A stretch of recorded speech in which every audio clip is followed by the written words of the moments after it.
welcome to Briar House Right Spooky October edition. And as E.G. Marshall would say, come in. Today it is my honor to welcome back Zvi Sesling. He is the former poet laureate of Brookline, Massachusetts. He is an amazing, acclaimed poet and author. Zvi, welcome back to our program. Oh, thank you, Becky, and thank you for having me here. It's one of my favorite things is to watch your stuff on Facebook that you post for Briar House, and I really enjoy it, and I enjoy meeting you via the Zoom. Well, thank you. Zvi, tell us a little bit about your experience with Spooky October, Spooky Halloween. Well, Halloween always meant candy to me, any kind of candy, didn't matter what it was. But one night I remember I went we had moved to Memphis, Tennessee, and it was Halloween, and I was going around by myself because I really hadn't made a lot of friends yet. And I get to this one house that has a big spider web in front of it. They really had decorated it for Halloween. And I ring the doorbell, and this giant spider answers the Oh door. no. And I dropped my whole candy bag and took off, went home, got another bag, and went the other way. Oh golly. That was one spooky adventure I had. Another one was um, I was maybe 12 years old when we lived in Memphis, and we then moved to New York City.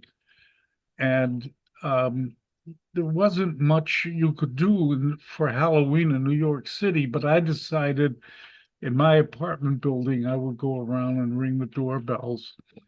And this one woman answered the door on the ninth floor. And I swear to God, she looked like the witch from The Wizard of Oz. No makeup, though. I mean, she just happened to look that way. Oh And she no. was dressed in black. And she said, "And what do you want, little boy?" And I turned around and ran to the staircase and down. Oh my word. Yeah, those are my two favorite spooky Halloween stories. Well, Svi, would you read some of your work for us? We'd love to hear. The first one I'd like to read is called Farm Dogs. If there was one thing Emmett Benelli likes, it is his dogs. His 3-acre ranch in Montana is more than 100 dogs, and they are often there to protect him from werewolves, which the neighbors say are his imagination. Imaginary my foot, Emmett thinks, as he sets traps outside his fence and turns the dogs loose. Most nights there is little noise, but when there is a full moon, he can hear the werewolves howling and the dogs barking. Most of the time, no werewolves appear, but tonight is different. He hears the howling and the barking. Then he hears the dogs yelp in pain. Soon after that, he hears the werewolves growling on his porch. Emmett sits up straight and points his pistol loaded with 6 silver bullets at the door. When the first werewolf enters, he fires twice, felling the first werewolf. But there are 5 more werewolves coming through the door. That's the end of that one. The second story is called Mother. And this one was just published in a magazine called Pink Noir. They wanted a story on the theme of mother, and you had to do it in 200 words. So this is Mother. They always said my mother was different, but what if my mother was an alien?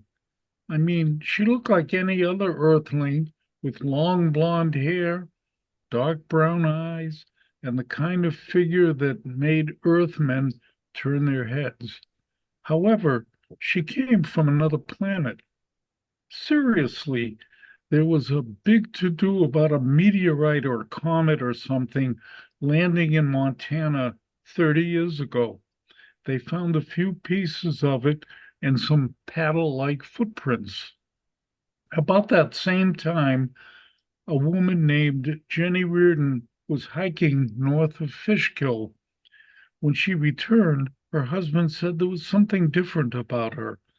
Despite her being an alien, Mom got pregnant, and 9 months later, I was born. Dad died shortly thereafter, and Mom became a single mother. I admired how she could do the work of four men and hunt for food like a native. She could also forage for herbs, mushrooms, and the like. We lived in our cabin. The school bus got me to school on time, but the day finally came when Mom died. She suddenly stopped eating dinner, looked at me, and began disintegrating. I saw a flash of green and then nothing. That's the end. Wow. Okay. This story is called Shortwave Long Distance. And Jerry Jackson is ecstatic that his parents listened, really listened to his pleas for a birthday present of a Hallicrafter's S120 tube radio 4-band shortwave communications receiver. It is his dream to make an antenna that will pick up all the broadcasting countries anywhere in the world.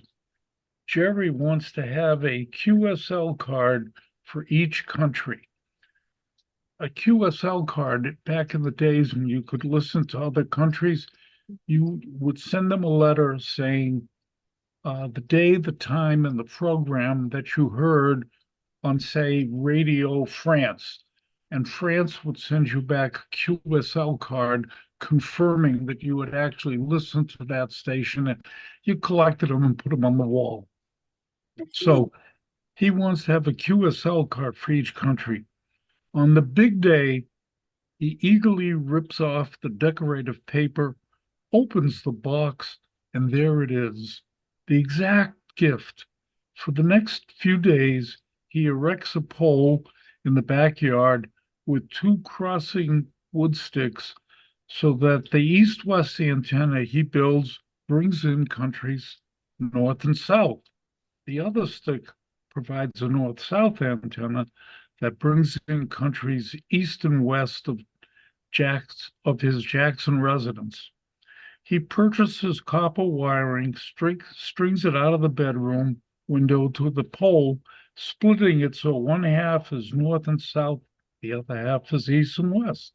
Shortly after dark, Jerry knows that he will get the best reception, and he brings in England, France, Germany, Spain, Italy, and Portugal, duly logging them in a notebook. The next night he gets Romania, Greece, Albania, Turkey, Indonesia, and Russia, listening intently as he learns a few words in some of the languages. But then he hears something he can't comprehend. He jiggles the dial, hoping it will provide a clue to the strange language he records on his tape recorder. Takes it to a translation school, but no one seems to be able to translate it. He tries two more translation schools before one linguistics expert at Harvard says that is no known language on Earth. Oh, He's the wow. and Zvi, yes, do you believe in aliens? do I believe in it? I believe there's life out there somewhere. Yeah, yeah. Me too. Um, I was just reading the other day, as a matter of fact, that there's something like 500 trillion galaxies in the universe, and they each have trillions of suns that have trillions of planets. So it has to be somewhere. I'm a big believer that there's life out Oh, yeah. Well, are you sure you're from this planet? there. Who knows? My husband would think not. So, Well, it's interesting. My father was born in Lithuania. My mother was born in Prussia, and they each spoke their native languages. My father knew Yiddish and my mother knew German, so they communicated in that, and then they spoke in Hebrew. So I didn't really learn English until I was like 6, and we had moved back to the United States. We had lived here, we went to Uruguay. So I grew up speaking Spanish, Portuguese, German, a little bit of Russian, Spanish. I never knew I was from Earth, and I didn't think my parents were. But that's another whole story. Anyway, this one is called, oh, there's a sun out there called Kepler, Kepler, and it has some planets with it, 6 or 7 planets around it. So this one's called To the Forest of Kepler 5, which is the 5th planet from Kepler. Noswald and I traversed the mountains of Tulai and crossed the Pobano Desert. In the mountains, we ate roots and leaves, and Noswald told me we were edible. They were edible. A natural vegetarian survivalist, I thought. We drank runoff water from the snow, but now, with the hot sun bearing down on us, Noswald said not to worry and to keep looking ahead and see the forest that will sustain us once we get there. Are you sure? I asked. I was in Oswald's company ever since I had landed my shuttle near where he was living on Kepler 5. He was a Keplerian, and I had been told Keplerians were friendly to visitors from Earth and even from the Martian colonies. He offered to guide me to my home, to his home village in the center of the forest. I had a backpack of tools and survival bars. We gathered the edibles, and he said there will be enough for your survival with your survival bars for 2 or 3 days. That's what it should take us to cross the desert. We plodded across the Pabano, and every once in a while I would look at the forest and see we were actually getting closer. Strangely, I also noticed Noswald's physical features would change the closer we got to the forest. For instance, his skin had changed from blue to a shade of red. His hair became spiky. He was changing before my eyes. As we approached the forest, I built up the courage to ask him. He just looked at me without an answer. Your face is changing too, I said. Your mouth and nose are elongated like a dog or a wolf. All the better to eat meat, he said. That's the end Oh of that. no. This one was inspired by Little Red Riding Hood, and you can see the ending somewhat like that. Um, are you familiar with Henny Youngman, the comedian? Yes. Henny Youngman's most famous line, which back in the days when I was writing for a newspaper, I got to interview him and I asked him where the line came from. And he said he was working in Brooklyn as a comedian on stage at some theater. And they had let everyone in, didn't realize he was the comedian, and his wife couldn't get in. He got Oh in, no. but his wife was behind the line. So he had come out to try to get his wife, and somebody had to leave. And the usher said, "We have room for one more." And he yelled out, "Take my wife, please." And that's how it became his signature line. So this was called the Henny Youngman syndrome. A space a spaceship lands in the fields of my farm where the horses usually are. I got worried because I was not sure if they were visiting or wanted some horse meat for dinner. I ran into the farmhouse, grabbed my Browning Maxus 2 12-gauge semi-automatic shotgun that could fire off 4 rounds from its 20-inch barrel. Then I stuffed a bunch of shells in my pocket and headed out to confront the aliens. There were three of them who looked more like a science fiction comic book character than a human. They stepped forward with one of its three hands in the air. Hail, human, we come in peace, seeking food for our crew. Well, you can't have one of my horses, I yelled. Oh no, we seek your vegetation. On our planet, we do not eat living creatures as they do in what you call Trappist 4, the creature said. Wait, you speak my language, I muttered. We have memorized your primitive, mostly violent transmissions from what you call television, and have mastered your languages. Where are you from? Trappist 5. We are peaceful people and seek only some vegetation so as to sustain us for our return flight home. What kind of vegetation? I asked. What you call trees. They are large enough. If we take several hundred to eat our meal each day, the leaves, bark, roots, and fibers are actually quite nourishing, and each species has its unique flavor that we like. The creature pointed to the trees bordering my fields. I agree to give you the trees. The woods to the north, I said, pointing, are oaks, maple, and ash.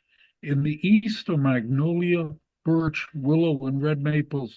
You're welcome to them on one condition. What is that? Are you leaving immediately to head back to your planet? Why, yes. Then take my wife, please. Anyway, um, this one is called Errant Email. Sam Bellows is a fan of sci-fi author Wyatt Bergen. He decides to email him and perhaps have a pen pal of sorts. He gets an email address and writes to Bergen telling him how much he enjoys his books, particularly the short stories, and even more particularly Home, in which the protagonist is in a galaxy far, far away. He receives no response and did not really expect one, but he writes again. Again, he does not receive a response. He tries a third and fourth time and receives no word from his idol, Wyatt Bergen. A year passes and Sam continues reading Bergen novels and short stories. One night, after a large meal and several drinks, Bellows finds himself in the den in front of a computer, writing to a friend when a small bell in his computer rings and the bell flashes as well. Stan finishes his letter, clicks on the bell in the upper right hand corner of the laptop he uses as his computer. There is a letter from Bergen, who writes, Sorry not to respond. I am thrilled you like my writing and would like to meet you, but I will not be on Earth again for 11 years. Wow. That's that one. This one, you can tell I like outer space. I can tell a little bit. This one is called Nowhere Man, which was a Beatles song, I think. When Murphy O'Daly hears the Beatles recording of Nowhere Man, he always knows where he was when he first heard it. He remembers the time his girlfriend thinks they are lost going from Bar Harbor to Rockland, that's in Maine, on back roads. Murphy keeps telling her he knows where they are. Of course, a left on this road, a right on that, straight to Rockland. Now he listens to Nowhere Man and knows exactly where he is. He needs only look out the window of the spaceship to know that Mars is behind and Jupiter is ahead. I awoke in the middle of the night to a woman standing at the end of my bed. I live in a small apartment, one bedroom, kitchen, and bathroom, and I certainly did not know this woman. Who are you? I asked. Dead Lorraine, she answered. Dead? Yes, you killed me.